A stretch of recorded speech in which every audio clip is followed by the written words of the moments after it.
Good evening, community. It is a true pleasure to be with you once again, bringing you the most macabre and terrifying stories that reach us every week. If you would like to send in your story, our email is in the video description. We thank each person who continues to share their stories with us. Now, I invite you to turn off the lights and put on your headphones if you can. The most important thing is for you to let yourself be carried away by the upcoming stories.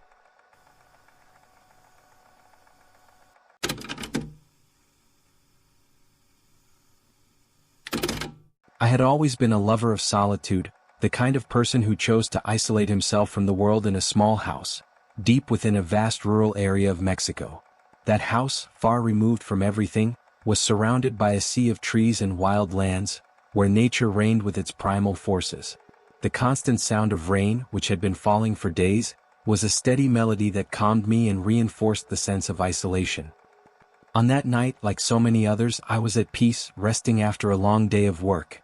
The darkness outside was thick, and the silence, broken only by the drumming of rain on the roof, brought a comfort that was almost hypnotic. But, as in all tales where peace precedes chaos, there was a tension in the air, a foreboding that something was about to change. As I settled into my nightly routine, an unexpected noise startled me. A knock at the door, something so rare in that forgotten place, made my heart race. Deep down, I knew that whatever was out there, on that rainy and dark night, was not just a coincidence. The knock on the door echoed through the house, a strange and unsettling sound in the middle of that rain-soaked night. For a moment I was frozen, trying to convince myself it was just the wind or perhaps a branch hitting the wood. But the sound repeated, this time stronger, more insistent. I stood up, feeling a growing anxiety as I approached the door. It was rare, almost impossible for anyone to show up there, especially on a night like that. When I finally turned the handle and opened the door, I was met with an unexpected sight. A young man drenched by the rain, his eyes filled with a mixture of fear and urgency. He was clearly lost, perhaps even desperate. He told me he had been camping in the nearby woods but had been caught off guard by the storm and needed shelter. As he spoke, I noticed something in his tone, something I couldn't immediately identify, but it sent a shiver down my spine. Even so, I offered to call for help, suggesting he wait on the porch while I did so. But he refused, almost automatically, insisting that he needed to come inside, that he couldn't stay out there. That request, coming from a stranger on such an unusual night, made the air around us feel heavy, charged with a tension that shouldn't have been there. Something was wrong and I knew it. Even so, I hesitated, torn between the desire to help and the instinct to protect my own safety, feeling that the peace of that night was quickly turning into something much darker. After a moment of hesitation, the young man finally accepted my suggestion not to enter and, rather abruptly, turned and began to walk back toward the woods. The rain pounded against his body, and soon he disappeared into the darkness that engulfed the forest. I closed the door, but the silence that followed didn't bring the relief I had hoped for. On the contrary, the atmosphere inside the house felt different, as if the presence of that stranger had left an invisible mark. I tried to resume my routine, but every attempt to distract myself was in vain. My eyes kept drifting back to the window, expecting to see something I couldn't quite define. It was as if the very air inside the house had become thicker, harder to breathe. The sensation of being watched, even with the stranger out of sight, grew stronger by the second, and a deep discomfort began to consume me. The silence became oppressive, and every creak of the wood, every tap of the rain, seemed to carry a hidden meaning. I could no longer ignore the feeling that something was terribly wrong, as if that encounter had set off a chain of events beyond my control. The night dragged on, and the darkness outside seemed more intense, more threatening, while the unease inside me continued to build, turning the quiet into something almost unbearable. The night dragged on, each minute stretching out in the midst of the unease that enveloped me. I tried to focus on other things, but my thoughts kept returning to the stranger and the persistent discomfort. Then something outside caught my eye. A faint, almost imperceptible glow began to appear in the distance, amidst the darkness of the woods. At first I thought my eyes were playing tricks on me, but the glow grew stronger. I walked over to the window, cautiously peering out, and what I saw made my blood run cold. There was a fire burning under a large tree, its light flickering in the rain, and beside it stood the unmistakable silhouette of the stranger who had knocked on my door. He was there, motionless as if he were watching my house, his eyes seemingly fixed in the direction of the window where I stood. The sight was disturbing, and something inside me screamed that this was not normal, that the stranger was doing more than just seeking shelter. There was a purpose to his presence, something sinister that I couldn't understand, but that made fear pulse through my veins. The fire, burning in the middle of that storm, was a clear sign that he hadn't simply left. He was waiting, watching, and the realization of this made me act. I grabbed the phone and called the police, trying to keep my voice steady as I explained the situation. But even after hanging up, the discomfort didn't fade. The stranger was still out there, and I could feel that the situation was about to take an even more terrifying turn. After calling the police, I stood by the window, my eyes locked on the fire still burning in the woods. The stranger was still there, but something in his demeanor had changed. He wasn't just watching anymore, it was as if he had made a decision. In one swift motion, he extinguished the fire, and then he vanished into the darkness. The silence that followed was almost unbearable. Every nerve in my body was on edge, straining to detect any sound, any movement. Then I heard it. Footsteps. Heavy, deliberate, drawing closer to the house, crushing the wet ground beneath them. I didn't need to see to know it was him. My mind raced, trying to make sense of the situation, trying to find a solution, but fear was clouding my thoughts. I moved closer to the door, listening intently, and felt a presence on the other side. The footsteps stopped, and then came the first knock. It wasn't like before. It wasn't a request, it was a demand, a threat. Another knock, harder this time. The sound reverberated through the walls, heightening the tension with each passing second. I took a deep breath, my eyes darting to the gun I kept for emergencies. Every knock on the door was a reminder that I was running out of time, that I had to act before he forced his way in. With the gun now firmly in my hands, I positioned myself near the door, ready for whatever came next. Another knock, and this time the wood seemed to buckle under the force. I knew a confrontation was inevitable. The man outside, now armed with a rifle, left no doubt about his intentions. With my heart pounding and my hands steady, I waited for his next move, knowing that the fate of the night was about to be decided. The tension in the house was suffocating, each second stretching out like a wire ready to snap. The final knock on the door was more violent than the others, nearly tearing it from its hinges. I knew he was about to break in, and the only thing standing between us was a thin layer of wood. With my heart pounding in my chest, I raised the gun, aiming it at the door. There was no more time for hesitation. When I heard the sound of something metallic scraping against the lock, my instincts took over. Without thinking twice, I pulled the trigger. The shot echoed through the house, a deafening sound that filled the space and carried out into the darkness beyond. For a moment, everything was silent, a silence so thick it seemed to swallow even the sound of the rain. I took a deep breath, trying to steady my nerves as I kept my eyes on the door, waiting for the stranger's next move. After what felt like an eternity, I cautiously approached the peephole and looked outside. He was gone. The only sign of his presence was a set of muddy footprints leading back toward the woods. The rifle, which I had feared so much, was abandoned on the ground, as if he had left it behind in haste. It wasn't long before the sound of police sirens broke the silence, signaling their arrival. The relief I felt was fleeting, for despite their search, there was no trace of the stranger. They found only a partially buried backpack near the extinguished fire, a grim reminder that he had been there, that he had planned something much worse. As the police scoured the area, I knew that this night would not be easily forgotten. Something inside me had changed, and the tranquility of that isolated place, which I had cherished so much, was shattered forever. The events of that night never left me. The peace I once found in solitude was replaced by a constant sense of vigilance, a lingering fear that never truly faded. I couldn't stop thinking about what might have happened if I hadn't acted in time, if the stranger had managed to break into the house. The way he had appeared out of nowhere, with a sinister plan in mind, made it clear that this wasn't a random encounter. He had something dark in store, something I could barely comprehend.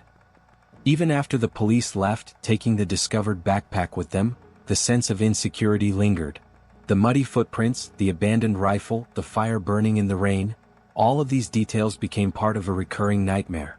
Deep down, I knew that although he had fled that night, the danger was far from gone.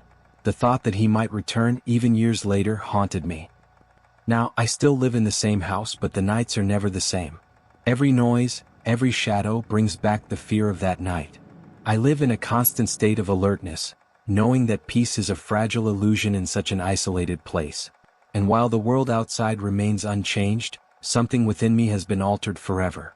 The silence, once comforting, has become a grim reminder that I am always at the mercy of the unknown.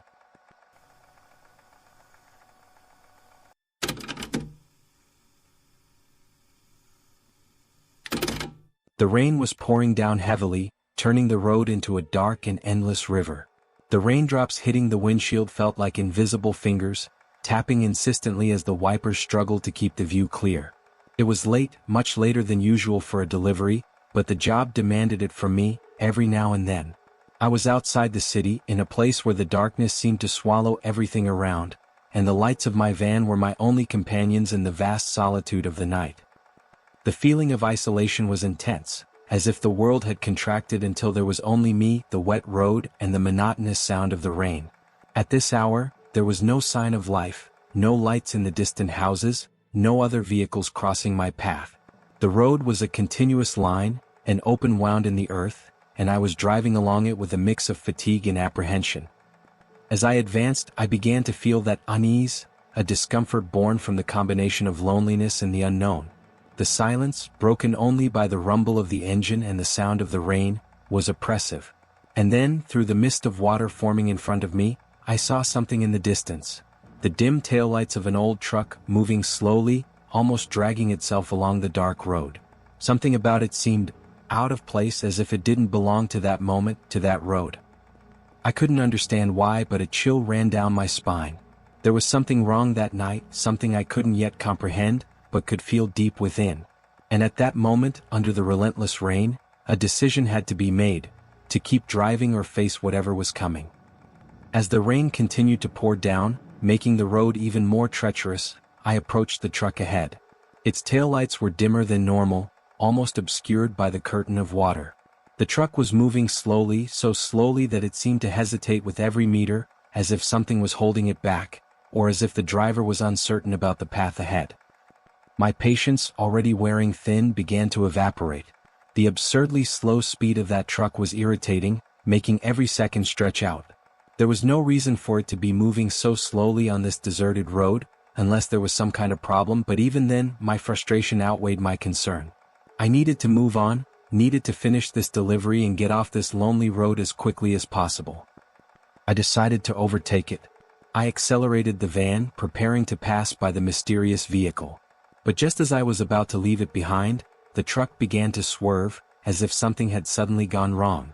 Without warning, it skidded, the tires screeching on the wet road, and veered off the pavement, sliding into the ditch that bordered the road. My heart raced. I gripped the steering wheel tightly, the sharp sound of the van's brakes echoing in the quiet of the night. What seemed like a simple overtaking maneuver had turned, in a matter of seconds, into a startling scene. I sat there, in the middle of the road, with my headlights still illuminating the rear of the truck, now partially off the road, trying to process what had just happened. That feeling that something was terribly wrong only grew stronger. The road, once merely desolate, now seemed on the brink of revealing a nightmare from which I might not escape. I sat there for a moment, staring at the truck that had skidded into the ditch. The rain kept pounding on the van, creating a relentless, irregular rhythm. Every instinct in me was screaming to keep driving, to not get involved. The thought of stepping out of the safety of my vehicle into the darkness and the storm, to help a stranger I could barely see, was terrifying. After all, there was no one else around, no witnesses to whatever might happen. It was just me and that strange truck. But as much as I wanted to ignore the situation and keep going, guilt started gnawing at me. What if someone was hurt? What if, for some reason, that person needed help and I was their only chance? Against my own instinct for self-preservation, I turned off the van's engine and took a deep breath, trying to steady the racing of my heart. I reached for my phone to call 911, but when I looked at the screen I saw there was no signal. Of course, I was in the middle of nowhere, one of those dead zones where technology simply didn't work. That only made the knot in my stomach tighter. Now I had no choice. I had to check if everything was all right. I opened the van door and was immediately hit by the cold rain, soaking through my clothes in seconds. The sound of water hitting the ground was deafening, and the wind seemed to push me back toward the vehicle. But I forced my legs to move, walking slowly toward the truck. Each step echoed in the darkness, the slippery ground threatening to trip me at any moment. When I finally reached the truck, I noticed there was no movement inside. The interior lights were off, and the only sound was the heavy rain and the wind. I knocked on the window, but there was no response. My heart pounded even harder, and a sense of dread began to creep in. I was completely exposed, out in the darkness and the storm, with no idea of what, or who, was waiting for me inside that vehicle. I took another deep breath, trying to gather the courage for what was to come. I was about to discover that sometimes the worst nightmares aren't the ones we create in our minds, but the ones hiding in reality. With a trembling hand, I grabbed the door handle of the truck. It felt like time had slowed down, each second stretching as I hesitated. Finally, I pulled the door open, and it creaked in protest before swinging wide. The first thing I saw was a figure slumped in the driver's seat, gripping the steering wheel so tightly that his knuckles were white. The man looked like he was in a state of complete panic. His eyes were wide, staring at the dashboard in front of him, as if he were desperately trying to escape something invisible. The sound of the rain hammering on the roof drowned out his rapid breathing, but I could see his chest heaving up and down, frantic and uneven. "Are you all right?" I asked, my voice coming out weaker than I intended. He didn't respond immediately, but after a moment he slowly turned his head toward me, his hollow eyes meeting mine. There was something deeply unsettling in his gaze, as if he were seeing something beyond me, something I couldn't comprehend. The feeling that I had stumbled into something far bigger and more dangerous than I could understand only grew stronger. Finally he spoke, his voice rough and unsteady. "Take me to the nearest town, now." It wasn't a request, it was a command delivered with a cold, desperate urgency that sent chills down my spine. Every fiber of my being told me to refuse, to run back to the van and drive away as fast as I could. But something about the situation paralyzed me, as if I were being pulled along by an invisible force. Without really knowing why, I nodded and motioned for him to follow me.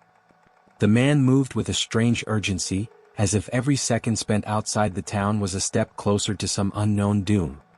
He climbed out of the truck without caring about the torrential rain that soaked us both and followed me to the van, his presence radiating a tension that was almost palpable. Once he was inside, the silence between us was heavy, loaded with everything that wasn't being said.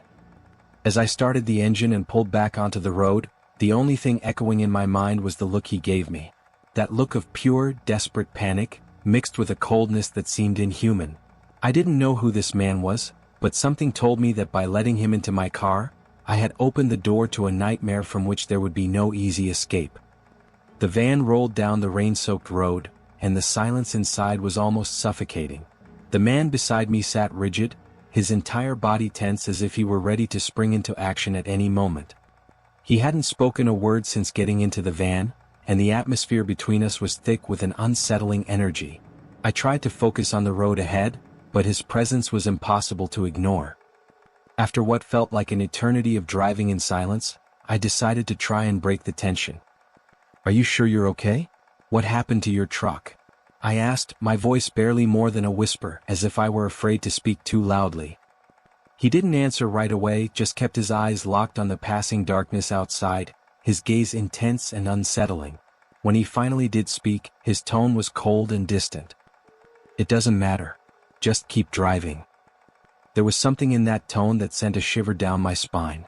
It was as if he was somewhere else entirely, trapped in a thought or memory that terrified him, but at the same time, kept him focused on some goal that I couldn't understand. With every passing minute, the tension within me grew, a feeling that something terrible was about to happen. As the road stretched out ahead of us, I noticed him shifting in his seat, growing more restless. His eyes darted around, scanning the trees that lined the road as if he were expecting to see something, or someone, following us. His breathing became heavier, and he started muttering to himself, words I couldn't quite make out, but that carried a tone of rising desperation. We were approaching a small village now, the faint lights of a few scattered houses coming into view. But instead of calming him, the sight of civilization seemed to agitate him even more. He began to fidget in his seat, glancing behind us repeatedly, as if he were certain something was closing in.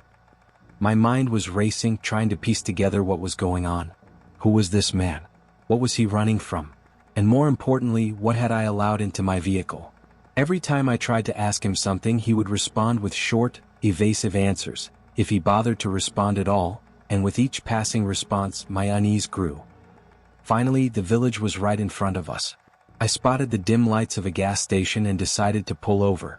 Maybe he could call someone, maybe I could find a way to shake off this oppressive sense of dread that had been growing since he entered my van.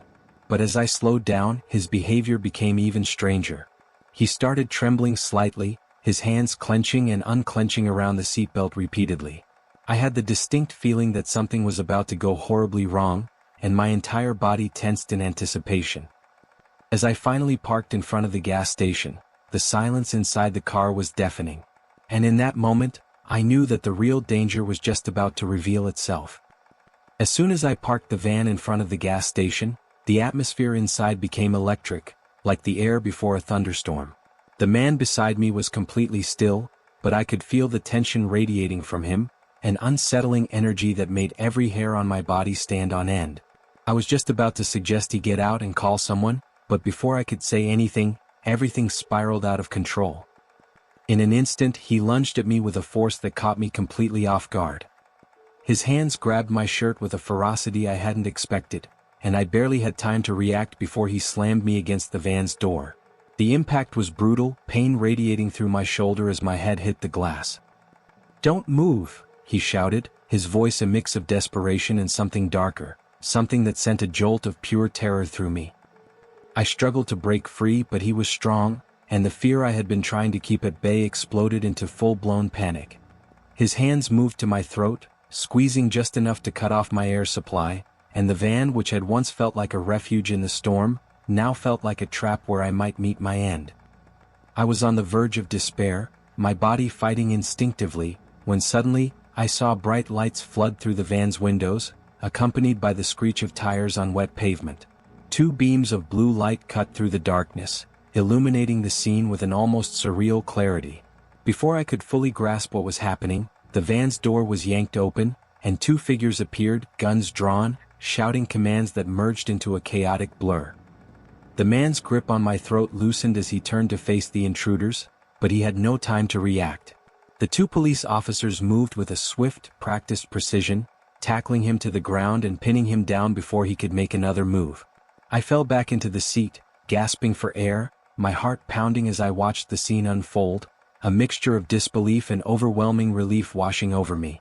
They quickly subdued him, handcuffing him and rendering him powerless, his once manic energy now reduced to a defeated, lifeless shell.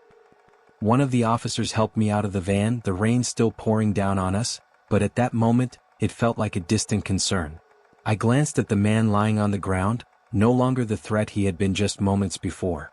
I didn't know who he was or what he had done, but it was clear that I had narrowly escaped something truly horrific. As the police escorted him away, I stood there in the rain, trying to comprehend how close I had come to a nightmare I might not have survived. I was safe now, but the reality of the situation was beginning to sink in. I had been inches away from becoming another victim, another story of something terrible happening on a dark, lonely road. With the officers guiding me back to the van, I allowed myself a moment to breathe. The sound of the rain was no longer terrifying, but almost soothing, like it was washing away the fear and tension of the last hour. Yet, the sense of danger still lingered, a reminder of how easily everything could have gone wrong. As I drove away, the van now feeling oddly empty, I couldn't stop thinking about what had just happened. The darkness of the road, the rain, and the isolation had all conspired to create an experience that would haunt me for a long time to come. And as I finally made it home, locking the door behind me, one thing was certain: I would never look at a deserted road the same way again. As the police dealt with the man, I stood there in the rain trying to process everything that had just happened. The adrenaline still surged through my veins, but slowly the reality of the situation began to sink in. One of the officers approached me, asking if I was okay, but his words seemed distant, drowned out by the relentless downpour and the chaos in my mind. They explained that the man was a wanted criminal, on the run after committing a series of violent crimes across several towns in the region. The truck he was driving had been reported stolen, and the police had been searching for him since he was last spotted earlier that evening. The officers patrolling the area and finding us at the gas station wasn't a coincidence. They had been hoping to intercept him. I had unwittingly driven right into the middle of their manhunt. When they mentioned that my stopping at the gas station had helped in his capture, a chill ran down my spine. I thought about what could have happened if I hadn't stopped there, if luck hadn't placed the police at that exact moment. The thought that I could have easily become another one of his victims was overwhelming. Back in the van, as the police took the criminal away, I allowed myself to finally exhale. The sound of the rain now seemed calming, as if it were cleansing the fear and tension that had gripped me. But the sense of danger still hung in the air, a stark reminder of how close I had come to a nightmare. That night would be etched into my memory, not just for the proximity to danger but for how quickly everything had spiraled out of control.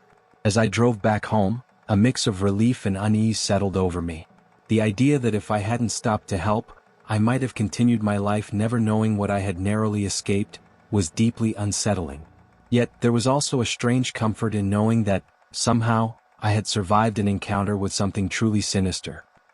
When I finally got home, still feeling the weight of the night on my shoulders, I couldn't help but reflect on how the darkness of the road, the rain, and the isolation had all conspired to create an experience that would change the way I viewed those empty roads from now on. And as I closed the door behind me, one certainty remained: I would never again look at a deserted road the same way.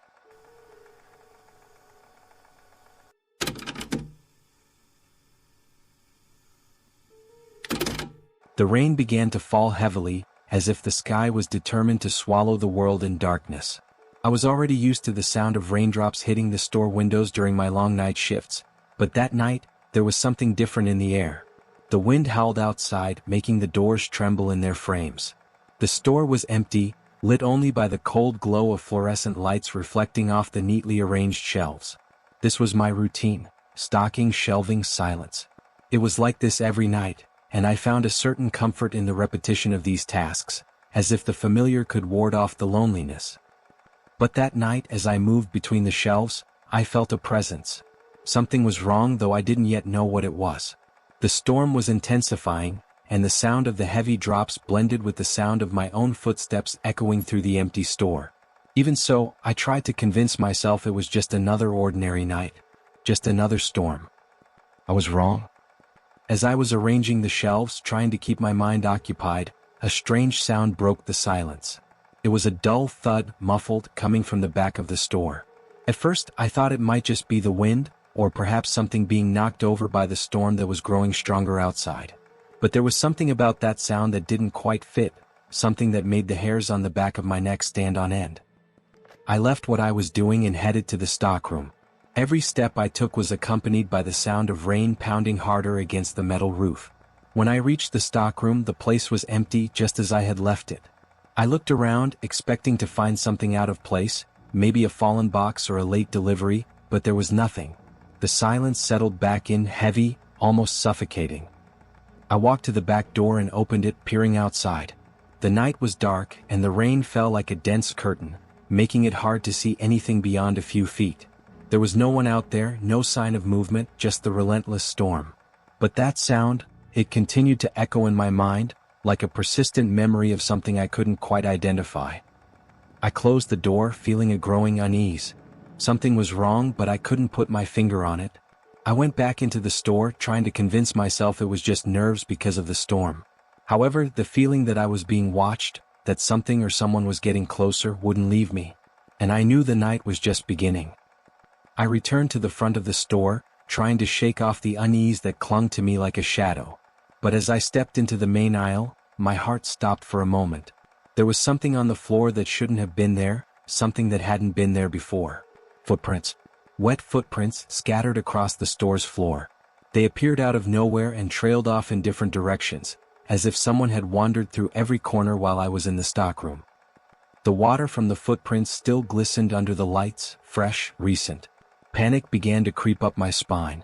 I was supposed to be alone in the store, I was certain of it. Or at least I should have been. Each of those footprints was a silent sign that someone had been there, or worse still was. My breathing quickened, became erratic. I started following the footprints, trying to ignore the sound of my own heartbeat thundering in my ears. Every step I took echoed through the empty space, but I couldn't shake the thought that I was no longer alone. The store, once a place of routine and safety, now felt like a maze of uncertainties and unseen threats. The silence was heavy, and the footprints continued to lead me deeper into a growing sense of dread. The terror that gripped me was unbearable. Every shadow seemed to move, every insignificant noise became a scream of alarm in my mind. The wet footprints scattered across the store were undeniable proof that I wasn't alone, yet there was no sign of who, or what, had left them. My heart was pounding so hard I could almost hear the blood rushing in my ears. I needed to do something to find safety to get out of there. I ran to the back room where I knew I could lock myself in. My hands were trembling as I turned the key in the lock, feeling a slight sense of relief as the door clicked shut.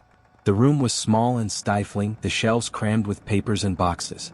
I leaned against the wall, trying to steady my breathing, which was coming out in short, desperate gasps. With shaking hands, I grabbed my phone and dialed the police. Every ring felt like an eternity until, finally, a voice on the other end picked up. I tried to explain the situation, but the words came out jumbled, rushed, tangled by fear. I told them about the footprints, the sound I had heard, the feeling of being watched. The voice on the phone tried to calm me, saying a patrol was on the way, but the words sounded distant, unreal, as if they came from a world where fear didn't exist. Outside, the rain pounded harder, drowning out every other sound except the frantic beating of my heart. I was locked in, safe, or so I tried to convince myself. But the fear that those footprints indicated something more sinister, something still present in the store, wouldn't let me rest. And as I waited, the tension in that small back room grew, as if the walls were closing in on me. I knew that, somehow, the danger was still there, lurking, waiting to reveal itself. The flashing lights of the patrol car finally cut through the darkness, and I nearly collapsed with relief as the officers entered the store, guns drawn, ready to search every inch of the place that now felt so foreign and threatening.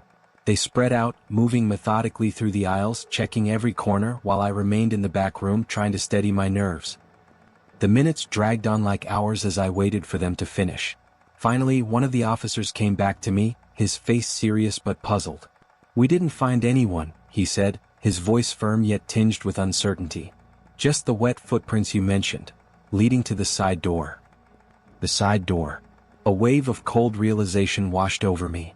I had forgotten to lock it, leaving an open invitation for something, or someone, to enter unnoticed. The officer led me to the door where the wet footprints ended, the door left slightly ajar, swaying gently in the wind. But the true horror unfolded when we reviewed the security footage. The cameras captured a hooded figure slipping silently through the side door. He moved with an eerie calm, as if he knew exactly where I was the entire time.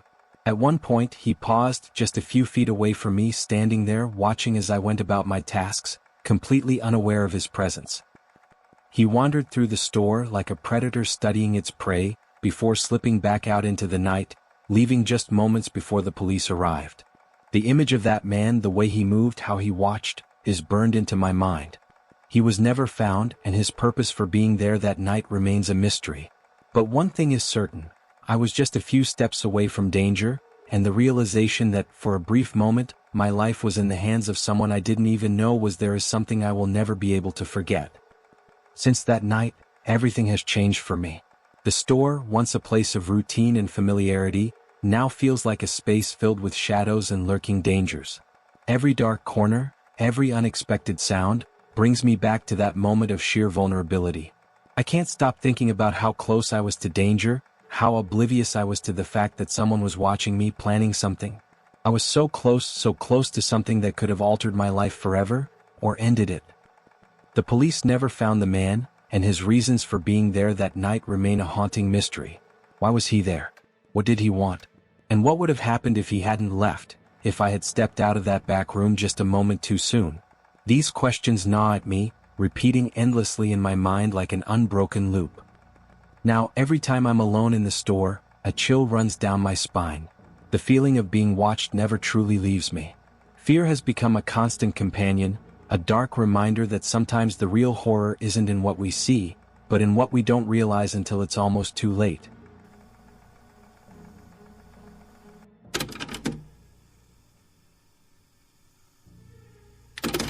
I never imagined that inheriting a house could bring more than just memories. When I arrived in that rural area, everything seemed too quiet, as if time itself had stopped there, trapped among the tall trees and the oppressive silence. The house, isolated from the world, stood alone in the middle of the vast land, its old walls carrying secrets I had yet to discover. On the first night, as the wind blew through the cracks in the windows, something began to move outside. At first, I thought it was my imagination, but soon the sound of heavy footsteps on the roof dissuaded me of that notion. It was as if something was lurking, waiting for the right moment to reveal itself. With my heart racing, I went to the window, and there, outside in the yard, I saw something that made the blood freeze in my veins. The figure was there at a distance, but its eyes shone in the darkness, fixed on me. It looked like a man, but there was something profoundly wrong with him. His body was a grotesque fusion of human and canine features, a creature born of a nightmare. I stood paralyzed, unable to look away, while it remained still, staring at me as if it were waiting for something, or someone. It was only when the creature disappeared into the darkness that I was able to move again. At that moment, a certainty overtook me. This house, which was supposed to be a refuge, harbored a terror I was not yet ready to face. But somehow, I knew that the true horror was only beginning. The night came faster than I expected, bringing with it a dense darkness that swallowed the entire horizon. After an exhausting day of unpacking boxes and trying to bring some life to that old house, all I wanted was a bit of rest. I lit the fireplace in the main room, letting the crackling of the flames fill the almost palpable silence that enveloped every room. As the wood burned, I decided to explore a bit more of the house, curious about the traces my grandfather had left behind. The corridors were long and dark, with wooden floors that creaked with every step. Old paintings hung on the walls, depicting unknown landscapes and faces of people I had never met. There was a strange sensation that the eyes in the paintings followed me as I passed, observing my every move. Upstairs, I found a locked room. The lock was rusted, but with some effort, I managed to open it. The air inside was heavy and dense, as if no one had entered that space for decades. In the center of the room was a table covered with a dusty cloth, and on it, an old leather notebook, worn by time. I thought about examining it more closely, but a sudden sound made me freeze in place. Gathering courage, I quickly descended the stairs and went out through the back door, armed only with a flickering flashlight. The night air was cold, and a thin mist was beginning to form over the lawn. I pointed the light at the roof, but saw nothing but dancing shadows created by the nearby trees. Then, out of the corner of my eye, I noticed movement near the forest that surrounded the property. I turned the flashlight in that direction, and my blood froze. Among the trees, a figure was standing, half hidden by the shadows, but clearly watching me. It had the height and shape of a man, but there was something profoundly wrong with its posture and contours. The creature's eyes shone with an intense yellow, reflecting the light from my flashlight in an almost supernatural way. Its skin appeared dark and rough, with a wet sheen as if it had just emerged from a swamp. The most terrifying was the shape of its face, a disturbing mix of human and canine features, with an elongated jaw and sharp teeth that gleamed in the darkness. I stood paralyzed, unable to move or even breathe properly. The creature tilted its head slightly, as if studying me, evaluating every piece of my soul exposed in that moment of absolute terror. For a moment that seemed eternal, we stood there, staring at each other in the cold darkness of the night. Then, without warning, the creature turned and disappeared among the trees with impressive agility, leaving only silence and my fear as company. With trembling hands, I returned to the house and locked every door and window I could find, trying to create a barrier between myself and whatever was out there. That night, sitting near the now nearly extinguished fireplace, I realized that something much darker than I could imagine was connected to that house. The legacy my grandfather had left me carried dark secrets, and I feared that this was only the first of many terrifying nights to come. The following day brought a false sense of security, with the sun shining through the dusty windows, dissipating some of the fear that had taken root in me during the night. Still, the memory of that creature did not leave me in peace. Every time I closed my eyes, I saw those yellow eyes staring at me, and the sound of footsteps on the roof echoed in my ears. I decided that I needed answers. I couldn't simply ignore what had happened, but I didn't know where to start. So, I did what any sensible person would do in a situation like this. I went to the neighbor's house, the only living soul within miles. She was an elderly woman of few words, who always seemed to be apart from everything, as if time had also forgotten her there. I knocked on her door, and when she opened it, her eyes seemed to pierce me, as if she already knew the reason for my visit. We sat in her kitchen, a place steeped in the smell of dried herbs and something else indefinable, and I began to recount what had happened. I told her about the footsteps on the roof, about the creature I saw in the yard. She listened in silence, without interruptions, her gaze fixed on mine, evaluating every word I said. When I finished, the silence in the kitchen became almost unbearable. The old woman remained thoughtful for a long moment before finally speaking. Her voice was low, almost a whisper, but every word she said seemed to carry the weight of centuries. "What you saw," she began, "was not any ordinary animal, nor an ordinary man. It was a nahual." The term seemed familiar to me, something I might have heard in some old story, but I couldn't quite remember what it meant. She continued, explaining that the nahual was a kind of sorcerer, someone who possessed the ability to transform into animals, usually with malicious intentions. These beings, according to the legends, could take on the form of terrifying creatures, mixtures of man and beast, and were known to hunt those who were indebted to them. As she spoke, the terror I felt the previous night began to grow inside me again. The old woman revealed that my grandfather, the man from whom I inherited the house, had a dark history that I never knew about. He had apparently involved himself in esoteric practices, seeking power and protection in places he shouldn't have. Somehow, he made a pact with the nahual, but it appeared he never fulfilled his part of the agreement. I felt a chill down my spine as she described how nahuales could pursue not only those who betrayed them, but also their families, passing the debt from generation to generation until it was paid, or until all the debtors were destroyed. The old woman looked into my eyes once more and with a tone of warning said, "The creature you saw is here because of your grandfather, and it won't stop until the debt is settled." I left her house feeling that my world had changed forever. What once seemed like a common inheritance, an old house full of memories, now revealed itself to be a burden, a curse I never asked for. And as the day slowly turned to night, I knew I would have to face whatever my grandfather had left behind, even if it meant confronting the terror once again. Fear had become a constant presence, a shadow I couldn't shake off, no matter how hard I tried. Every sound in the old house seemed amplified. Every creak of the walls, every sigh of the wind made me imagine the creature lurking, waiting for the right moment to return. But fear, as paralyzing as it was, also brought with it an unexpected determination. I couldn't continue living like this, in a constant state of terror. I had to face what haunted me. I had to find a way to end the curse that my grandfather had left as a legacy. I spent the day searching the house for any clue, anything that could help me. In the most forgotten corners of the cabinets, I found objects I never imagined would be there. Ancient symbols carved in wood, vials of liquids that exuded pungent odors, and finally at the bottom of a locked drawer, an old leather diary, worn by time. With trembling hands I opened the diary. The pages were yellowed, and many of them were almost illegible, but what I managed to decipher left me horrified. My grandfather had made a pact with the nahual in search of power and wealth, promising something in return. What he offered, I didn't know, but the diary repeatedly mentioned the word debt and the price that should be paid. What disturbed me the most were the descriptions of rituals he tried to perform to protect himself from the nahual, rituals that clearly failed. He drew protective symbols around the house, invoked names I had never heard before, but nothing seemed to have worked. It seemed he had lived the last years of his life in a state of constant vigilance and fear, just as I was now.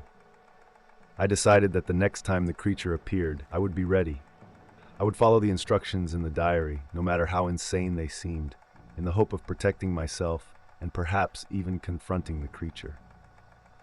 I spent the afternoon gathering everything my grandfather mentioned: salt, candles, symbols I drew on the ground around the house, and a silver knife mentioned as a weapon against evil spirits. Night fell like a heavy shroud, and I felt the tension grow with each passing minute. I positioned myself in the main room, where the fireplace cast trembling shadows on the walls, and waited. Every second felt like an eternity until finally I heard it. The footsteps, heavy, dragging on the roof, just like before. My heart raced, but I held the silver knife firmly, trying to control the tremor in my hands. The sound of the footsteps approached, descending the walls as if the creature was circling the house, testing my defenses. And then the back door, which I had locked and sealed, began to tremble as if something was on the other side trying to get in. Without thinking, I recited the words I found in the diary, an ancient prayer that was supposed to keep the creature at bay. The door stopped shaking, and for a moment there was silence. I thought maybe it had worked, that perhaps I had managed to prevent the Nahual from entering. But soon I realized I was mistaken.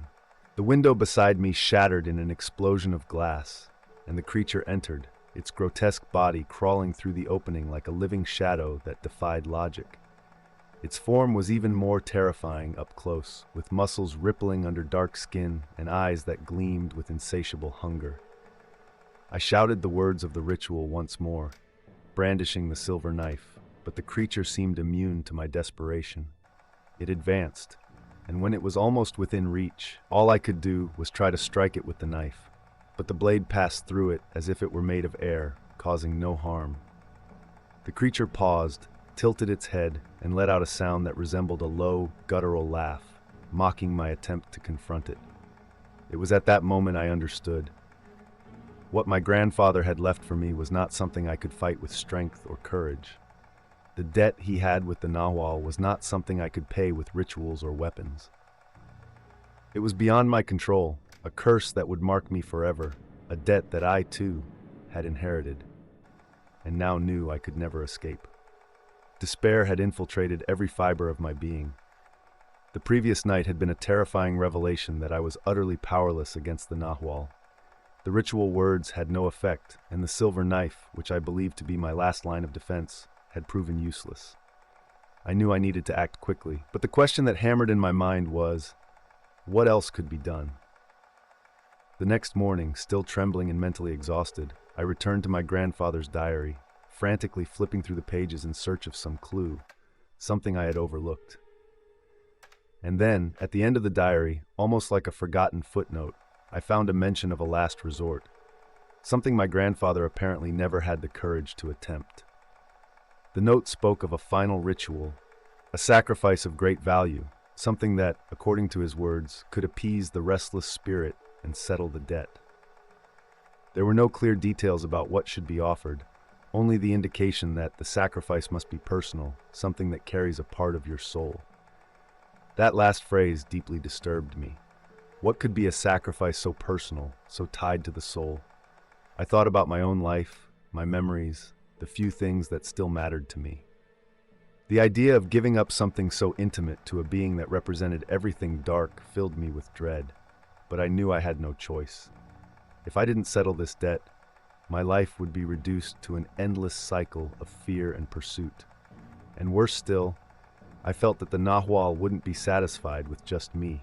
It could go after others, spreading its curse beyond the limits of this house. I decided to follow the instructions for the ritual, vague as they were. I gathered the necessary objects, black candles, symbols drawn with my own blood, and most importantly, something that represented the sacrifice I was about to make. There was nothing material I could offer that had enough value. The only thing I had that truly represented who I was were my memories, my most cherished recollections. I followed the instructions in the diary to prepare the ritual in the same room where I had found the diary. As I drew the symbols on the floor, my mind wandered through the memories I was about to lose. I thought about my childhood, the happy moments I would never be able to revisit.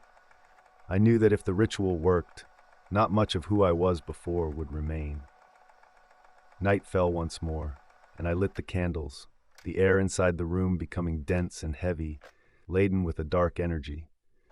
I sat in the center of the circle I had drawn and began to recite the ritual words, feeling a growing pain in my chest as if something was being ripped out from within me. As I recited, I noticed the environment around me began to change. The shadows on the walls lengthened, contorting into impossible shapes, and the air around me seemed to vibrate with an invisible but terribly powerful presence. The now familiar sound of footsteps echoed through the room, but this time I didn't look. I knew the creature was there, waiting for what I was about to do. I closed my eyes, and with a final word, I offered my memories, my past, as the final sacrifice. I felt a sharp pain, as if a part of me had been torn away and then a void. When I opened my eyes again, the room was silent. The shadows had returned to normal, and the Nahual was gone. I didn't feel relief. Instead, a deep sadness enveloped me. I knew I had paid the debt, but the cost was too high. The memories I sacrificed, the fragments of my soul that were now lost, could never be recovered. I was still alive, but an essential part of who I was had been erased forever. I walked through the house in a state of torpor, trying to find some trace of what had happened. The fear, for now, had disappeared, but in its place was a void that I didn't know how to fill. I knew that despite having survived, what was left of me would never be the same. The debt had been paid, but at a price I would carry with me forever. As I left the house for the last time, I looked back at the dark windows and the walls that now seemed just an empty shell. I left the property behind, knowing I would never return, but also knowing that what was lost in that house would stay with me, a silent shadow in my heart for the rest of my days. I left the house behind with the certainty that I would never return. As I walked down the dirt road, the feeling of emptiness grew inside me, an open wound that would never heal. The sky was cloudy, and the wind blew through the trees, but everything seemed distant, as if I were separated from the world by an invisible barrier. The debt had been paid, but the price I paid was greater than anything I could have imagined. The memories I gave to the Nahual, the parts of my life that disappeared at the moment of the sacrifice, left a hole in my soul. I could feel that something was missing, pieces of who I was, moments I would never be able to relive. I arrived in town at dusk, exhausted both physically and emotionally. I found a small hotel and rented a room, trying to convince myself that it was all over, that the Nahual would not follow me. But as I lay in bed, the emptiness inside me continued to grow, a silent darkness that whispered in the depths of my mind. Days passed, and though the fear of being pursued by the Nahual diminished, the weight of the loss became unbearable. I tried to move on, live a normal life, but everything seemed devoid of color, of meaning. The memories I sacrificed were more than just moments. They were the essence of what made me who I was. Without them, I was just a shadow of myself. Sometimes in my dreams, I still hear the footsteps on the roof, see the yellow eyes shining in the darkness. I wake up in a cold sweat, my heart racing, and for a moment I believe the creature has returned. But soon, I realize that the true terror is not out there but inside me, in the part of my soul that was ripped away and will never return. Deep down, I know I will never truly be free. The debt was paid, but the cost was my own identity. Now I am just a man marked by an encounter with the supernatural, a victim of a curse that took more than I was willing to give. And so I live my days in an unsettling quiet, knowing that even if the Nahual never appears again, it has left its mark on me.